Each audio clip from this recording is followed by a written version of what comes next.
Nigel, have you decided to appeal either red card on Saturday, Stephen Quinn's or Ollie Clark's? No, we considered appealing Ollie Clark's because we thought it was a little bit harsh, but we don't have a great deal of faith in the appeals process unless it's absolutely clear.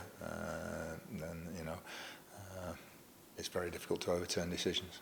So just for clarity, they're now missing both 3 games apiece? No, I think Ollie Clark will only be 1. But 1 game? And I think Stephen Quinn will probably be 3, but we await confirmation on that. Do you have players oven ready, as it were, to slot straight into those positions? I don't like that phrase. Because it's from a man you don't like? No, because it wasn't true.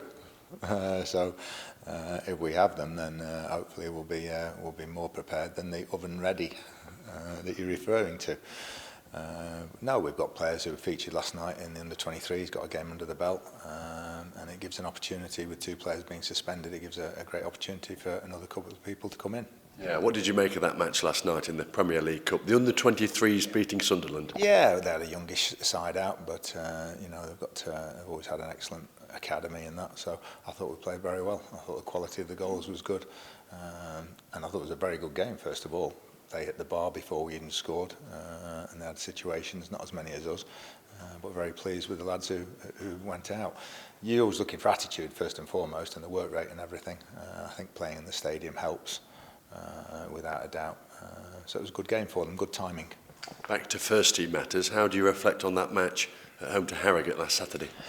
All the good things we're doing are overshadowed at the moment by our defending from set plays. We've now conceded 6 goals at home in the last 2 home games, 4 of them from set plays, 3 directly in 1 second phase. So it doesn't take a genius to work out what we need to improve upon, despite working on them and so on. It's very much an individual thing within a team that you have to do your job from set plays, and then it's a collective after that, and we're not doing either at the moment, which is what's costing us the points. How can you eradicate that from individuals? Well, you keep working on it and you keep stressing to them the importance, and then eventually obviously you have to change individuals if they're not doing the jobs, but there's so many good things within the performance, and we're just not dealing with the corners and set plays that are coming in. It also highlights the importance of set plays, because we scored from 1.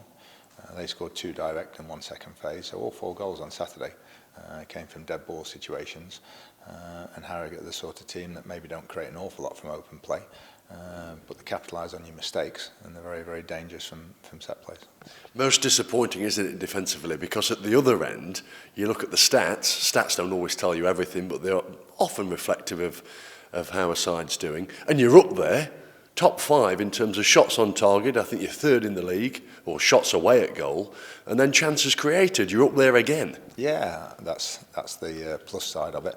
We're playing well. We are creating chances. And I think they have this thing called expected goals now, or something like that. From your performances and the quality of the chances you created. And I think we're pretty much topping that. So balls in the box, final third entries, all things like that.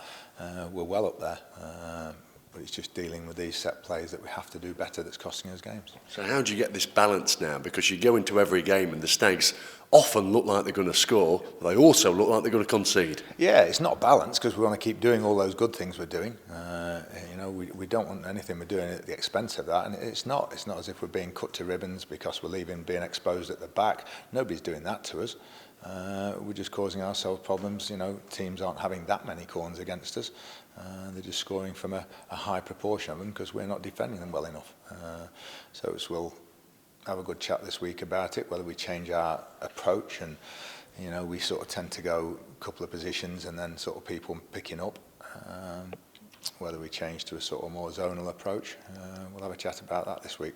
Don't really mind how we defend them as long as we defend them better. Let's have a roll call from you ahead of Saturday's trip to Walsall.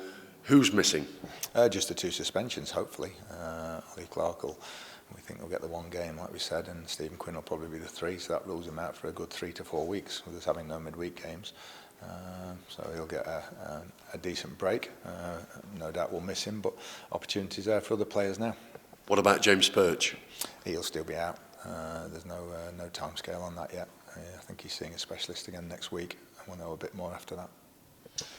What about Walsall then, Nigel? What have you made to their start? They had a real overhaul in the summer of players, didn't they? Yeah, and that's where it's going to take time for everybody to settle in, and we did it to a certain degree as well, you know, bringing in up to 10 new players, so that they take time to settle in and to gel. And you see that in the likes of Harrogate on Saturday, who've sort of been together for a good few years, and they just changed 2 or 3 players, and that same sort of template's still there for them, which is why they're doing so well.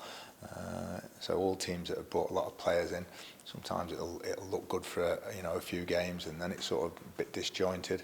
And I think that's probably where we are, and probably where Walsall are at the moment. For Mansfield, as simple as it sounds, do you feel like one victory could get you back on the horse? I don't think we're that far off, honestly. If it feels that close sometimes, you can taste it. You know, to get off to such a good start with our 2 wins and then a draw that should have been a win. And you look at the last 3 games that we've played, we haven't been outplayed in any of them. And we could easily argue a case for getting points from all of them, yet we're 3 defeats in the league on the spin, which hurts.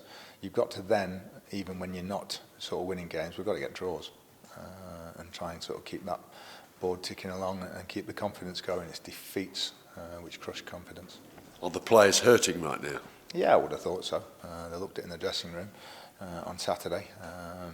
But it's very important we put everything in perspective, emphasise the good things that we're doing, and highlight what is costing us the game. And that is it. We know we're not getting many decisions go our way. 3 decent penalty appeals Saturday. And when you compare it to the one that was given against us at Colchester, compared to the 3 we had on Saturday, it's very hard to fathom. Do you think that balances itself out over the season, or is that a myth? I think it's a myth. Regardless, best of luck Saturday. Thank you.